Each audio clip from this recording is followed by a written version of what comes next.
এই আপনার 5ই জানুয়ারির পরবর্তীতে আমরা যে নির্বাচনগুলো দেখলাম, এই নির্বাচনের এই কোয়ালিটি নির্বাচন কিন্তু আমরা এর আগে দেখি নাই। আমাদের এখানে আপনি যদি গণতন্ত্র শুরু বলেন 90-এর পর থেকে, 90 থেকে আমরা এই 2014 সালের আগ পর্যন্ত যেই নির্বাচনগুলো দেখলাম সেগুলো এক ধরনের। আর 5ই জানুয়ারির পরে আপনি উপজেলা ইলেকশন হলো, ইউনিয়ন পরিষদের ইলেকশন হলো, পৌরসভা ইলেকশন হলো, প্রত্যেকটা ইলেকশনের আপনি দেখেন চরম প্রশ্নবিদ্ধ প্রত্যেকটা নির্বাচন। এবং নির্বাচন কমিশনের এখন কোনো তাদের ইচ্ছাই নেই একটা সুষ্ঠু, ইচ্ছাই নেই এক হইতে পারে, অথবা আরেকটা হইতে পারে যে তারা প্রশাসনের নিয়ন্ত্রণের বাইরে যাওয়ার ওনাদের ক্ষমতা নেই। তো সেখানে আমার এখন তীব্রভাবে দেখা দিয়েছে একটা আইন করতে হবে। নির্বাচন কমিশনার কারা নির্বাচন কমিশনার হবেন, চিফ, এবং তাদের কর্মপরিধি কি হবে, তাদের ক্ষমতা কি হবে। এখন উনি খুব চমৎকার কোশ্চেন করছে বিএনপি কেন 5ই জানুয়ারি ইলেকশনে গেল না।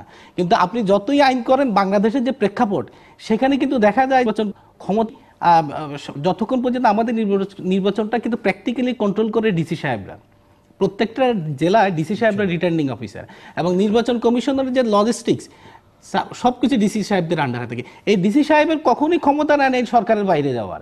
এবং যেটা আমরা এই যে 5ই জানুয়ারি এবং তার নির্বাচনগুলোতে দেখতে পারলাম, বিএম তত্ত্বাবধায়ক সরকারের কনসেপ্টটা তো এমনি আসে না, এটা এসেছে তো এরশাদ বিরোধী আন্দোলনের ফসল হিসেবে তখন আসছে। এবং এর ধরনের অভিযোগ অনেক জায়গায় দেখা যায় মধ্যরাতে নির্বাচন সম্পন্ন হয়ে গিয়েছে। এবং নির্বাচন কমিশন প্রায় সম্পূর্ণই বলা যায় যে ওনাদের যে ক্ষমতা ছিলেন সেটা প্রয়োগ করে নাই। অর্থাৎ উনি যে নির্বাচন কমিশনের নির্বাচন সুষ্ঠু করার ইচ্ছাটাই ছিল না।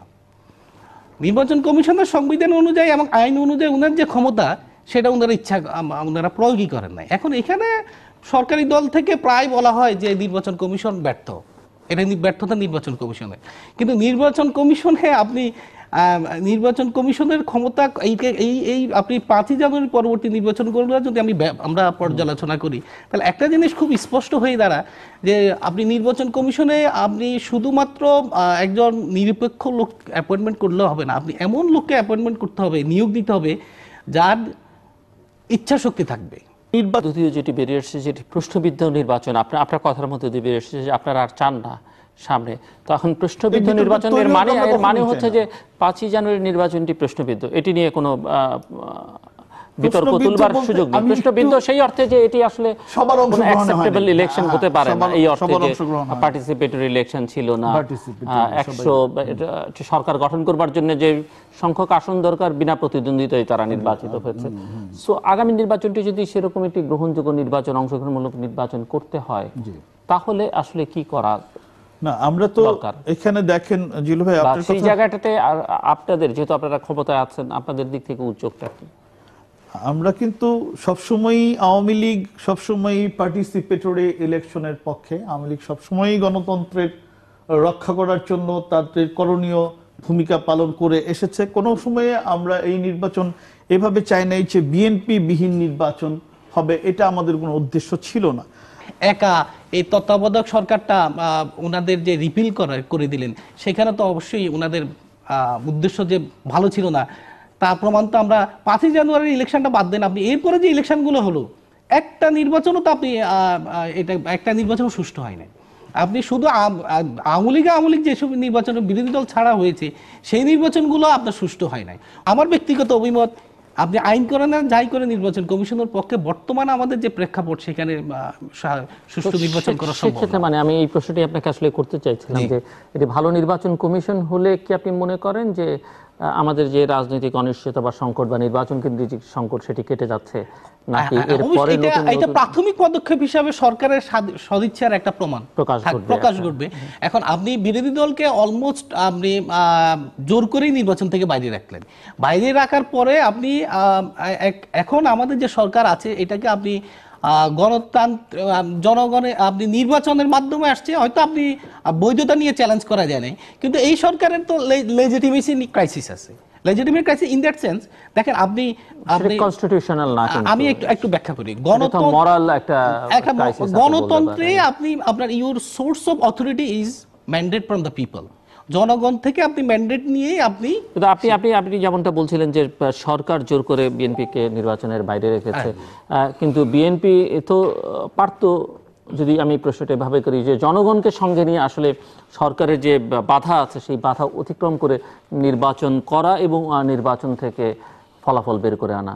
না, সেটা তো আপনি আন্দোলনের কথা বলছেন মনে হয়। আন্দোলনের মধ্যে চলবে, এখনো বিএনপি আন্দোলনের মধ্যেই আছে। এখন এই আন্দোলনের তো কোনো আপনার হয়তো বিএনপি 5ই জানুয়ারির নির্বাচনের সময় হয়তো আমরা সফল হয় না, কিন্তু হবে, কোনো একটা সময় তো হবে, অবশ্যই হতে হবে বিএনপিকে। আমাদের আজকের প্রধানমন্ত্রী যে 96-এ আমাদের এখনো মনে আছে ওনার আন্দোলন ছিল যে ভোটের অধিকার, আমার ভোট আমি দিব, যাকে খুশি তাকে দিব। 96-এ যখন উনি তত্ত্বাবধায়ক সরকার আন্দোলন করলো তখন উনার স্লোগানে ছিল আমার ভোট আমি দিব। এখন প্রধানমন্ত্রীকে এখন বিএনপির কথা এটাই, আমার ভোট আমি দিব, যাকে খুশি তাকে দিবে। এইটা আপনি যতক্ষণ পর্যন্ত প্রতিষ্ঠা না হচ্ছে ততক্ষণ পর্যন্ত আমাদের গণতন্ত্র প্রতিষ্ঠিত হবে না। বঙ্গবন্ধু কন্যা কাজ, সে যেভাবে আজকে বাংলাদেশের মাথা পিছু আয় কত, আমাদের জিডিপি কত, প্রায় 7-এর কাছাকাছি, মাথা পিছু আয় কত, 1466 মার্কিন ডলার, যেটা চিন্তা স্বপ্ন দেখতে পারতো না। আজকে আমাদের রিজার্ভ কত বাংলাদেশ ব্যাংকের, 32 বিলিয়ন ডলার। আমাদের রপ্তানি আয় কত, 16 বিলিয়ন ডলার রপ্তানি আয়। প্রতিটা উন্নয়ন, আইয়ুব খান জোর করে ক্ষমতা নিয়ে 58 থেকে 10 বছর ক্ষমতা ছিলেন এবং ওনার পুরাটা সময় ওনার ক্ষমতা শেষ সময় এসে উনি একটি পুরা পাকিস্তান ব্যাপী একটা প্রোগ্রাম করলেন, উন্নয়ন মেলা। যে উনার আমলে কি উন্নয়ন হয়েছে প্রত্যেকটা জেলায় সমাবেশ করে প্রত্যেক ডিসি অফিস সাহেবদেরকে দেখাতে হবে এবং সমাবেশ করতে হবে। তো এখন আমাদের বর্তমান সরকারের কথা শুনে আইয়ুব খান সরকারের সাথে মনে হচ্ছে যে আইয়ুব খানের মতে ওনারা বলছে গণতন্ত্রের দরকার নয়, তোমরা উন্নয়নের প্রধান। আপনি এই উন্নয়ন বলে কিন্তু আপনি একটা জিনিস প্রমাণ করতে মানে প্রচ্ছন্ন যে সরকার লেজিটিমেসি ক্রাইসিস আছে। একটা প্রত্যেকটা পৃথিবীর প্রত্যেক অটোক্রেটিক গভর্নমেন্ট যখনই জনগণের কাছে অ্যাকাউন্টেবল না হয় তখনই তারা জনগণকে বলে আমরা ডেভেলপমেন্ট হচ্ছে গণতন্ত্র বড় কথা না প্রথমত। আর এখন আপনি বিএনপির কথা বললেন, বিএনপি শহীদ প্রেসিডেন্ট জিয়া রহমানের প্রতিষ্ঠিত, এটা অস্বীকার করার কিছু নেই। বিএনপির বয়স 78-এ বিএনপির প্রতিষ্ঠিত হয়েছে, কিন্তু বিএনপির জনপ্রিয়তা কতটুকু সেটা 1991 সালের নির্বাচনেই প্রমাণিত হয়েছে। একটা দল মাত্র 4 বছরের মাথা ক্ষমতা থেকে সরে গেল এবং আরশাদ সরকারের প্রধান প্রতিপক্ষই ছিল বিএনপি। ওই সময় দলে কোনো নেতা ছিল না, শুধু কর্মীরা ছিল, সাপোর্টার ছিল। সেই দল কিভাবে 91 সালে আওয়ামী লীগের মতো একটা প্রাচীন এবং প্রতিষ্ঠিত দলের সাথে নির্বাচন করে ক্ষমতা আসলো এবং ওই নির্বাচনেই কিন্তু জনগণ বাংলাদেশের ইতিহাসে আনডিসপিউটেড ইলেকশন হলো 1991 সালের election. One of the main গণতন্ত্রের জন্য বাংলাদেশ স্বাধীন হলো। আমরা যেই গণতন্ত্র প্রতিষ্ঠা করার জন্য এত শ্রম ঘাম এবং স্বাধীনতার পরে বঙ্গবন্ধু 10ই জানুয়ারি এসে বললেন যে এটা পার্লামেন্টারি ডেমোক্রেসি থাকবে, কারণ আমি জনগণের ক্ষমতা জনগণের কাছেই দিতে চাই। সে তার পরিণাম আমরা 74-এ দেখলাম একদলীয় শাসন, 75-এ এসে দেখলাম একদলীয় শাসন, সকল ক্ষমতা একদলীয় শাসন, কোনো ধরনের নির্বাচন হবে না, রাষ্ট্রপতি যাকে যেখানে চাইবেন উনি সেখানে থাকবে এবং সরকারি কর্মকর্তাদেরকে রাজনৈতিক বাকশালে জয়েন করতে হবে। এই হলো আওয়ামী লীগ। তারপরে দেখেন আওয়ামী লীগের ইতিহাস, যতগুলো বাংলাদেশের সামরিক শাসন হলো, প্রেসিডেন্ট এরশাদ, মনির আহমেদ, আমার মাঝখানে জেনারেল নাসিম, প্রত্যেকটা জায়গায় আওয়ামী লীগের প্রচ্ছন্ন সমর্থন ছিল। এখন এই হলো আওয়ামী লীগের গণতন্ত্রের ইতিহাস। এত হবে আপনি বিএনপি থাকবে, আওয়ামী লীগ থাকবে, আপনাকে অবশ্যই আমি মনে করি একটি প্রতিষ্ঠিত কাঠামো থাকতে হবে যেখানে জনগণের যেন ভোটাধিকারটা নিশ্চিত করা হয়। কারণ আপনি সকল ক্ষমতার উৎস জনগণ বলছেন এবং সংবিধানে বলছেন যে সকল ক্ষমতার উৎস জনগণ, এবং সংবিধানের বাকি যে অনুচ্ছেদগুলো সেগুলো এই অনুচ্ছেদ থেকে আসছে। তাহলে জনগণের ভোটাধিকার প্রয়োগ করার জন্য অবশ্যই আমি মনে করি সরকার, বাংলাদেশ আওয়ামী লীগ যদি স্বাধীনতায় বিশ্বাস করে, বাংলাদেশের অস্তিত্বে বিশ্বাস করে, জনগণের ভোটাধিকার জনগণের হাতে ফেরত দিতে হবে। এখন আপনি বিএনপি করাপশন বললেন যে বিএনপির আমলে অনেক করাপশন হয়েছে। করাপশন বিএনপির আমলে কি হয়েছে, কিন্তু আমরা এই গত 6 বছরে যা দেখলাম, আপনি বেসিক ব্যাংক, হলমার্ক, বিসমিল্লা, এগুলা তো বললামই। আপনি আমাদের অর্থমন্ত্রী নিজেই বলছেন এটাকে কি বলে, পুকুরচুরি। ব্যাংকগুলোতে, আর্থিক প্রতিষ্ঠানগুলোতে কোনো ধরনের ডিসিপ্লিন নাই। আপনি অলমোস্ট ব্যাংকগুলোকে এটাকে কি বলে, লকার খুলে দিয়েছেন, যে যা খুশি নিয়ে যাচ্ছে। তারপরে দেখেন আপনি এই যে আমরা এরপরে দেখলাম যে সুইস ব্যাংকে হাজার হাজার কোটি টাকা বাংলাদেশ থেকে যাচ্ছে। ওই দিন নিউজ পেপারে দেখলাম তো বাংলাদেশ থেকে গত 5 বছরে যে পরিমাণ টাকা বাইরে গেছে, স্বাধীনতার পর থেকে এত টাকা যায় নাই। তো এই টাকাটা কার? কে যাচ্ছে? এই গত 8 বছরে তো বিএনপি ক্ষমতায় নেই, বিএনপির নেতারাও কোথাও নেই। গত 8 বছরের ক্ষমতায় বাংলাদেশ আওয়ামী লীগ, যারা গণতন্ত্রের ধারক এবং বাহক। তো আমাদের প্রশ্নটা হলো যে বাংলাদেশ আওয়ামী লীগ যদি দেশের স্বাধীনতা বিশ্বাস করে, অবশ্যই সাংবিধানিক প্রতিষ্ঠানকে মাননীয় প্রধানমন্ত্রী সাংবিধানিকভাবে স্বাধীনভাবে কাজ করতে দিবেন। আমাদের এখানে গণতন্ত্রে যদি আপনি আওয়ামী লীগ বিশ্বাস করে, নির্বাচন কমিশনকে স্বাধীনভাবে কাজ করতে দিতে হবে। আর বলেন সব দখল করে নিয়ে গেল, সব ইয়ে করে। জিল্লু ভাই কিন্তু সঠিক কথা দিয়ে বলেছে যে কেন আপনাদের সে এত জনগণের উপর আস্থা, এত জনগণের উপরে বিশ্বাস, এত জনমত, এত জনসমর্থন, তাহলে মাঠে জনগণকে সাথে নিয়ে আন্দোলন করার সাহস আপনারা অর্জন করতে পারেন না কেন? মাঠে আপনাদের নেতারা থাকেন না কেন?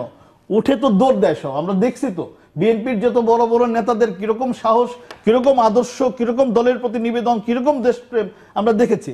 আমাদের যে জাতীয় নেতারা যেভাবে পুলিশের প্রহারের মধ্যে এরশাদের শাসনামলে, জিয়াউর রহমানের শাসনামলে, 91-এর শাসনামলে কি পরিমাণ নির্যাতন, অত্যাচার, পুলিশি হয়রানি, মারধর, জেল জুলুম উলিয়া হয়েছে, রাজপথ কিন্তু আওয়ামী লীগের নেতারা ছাড়ে না।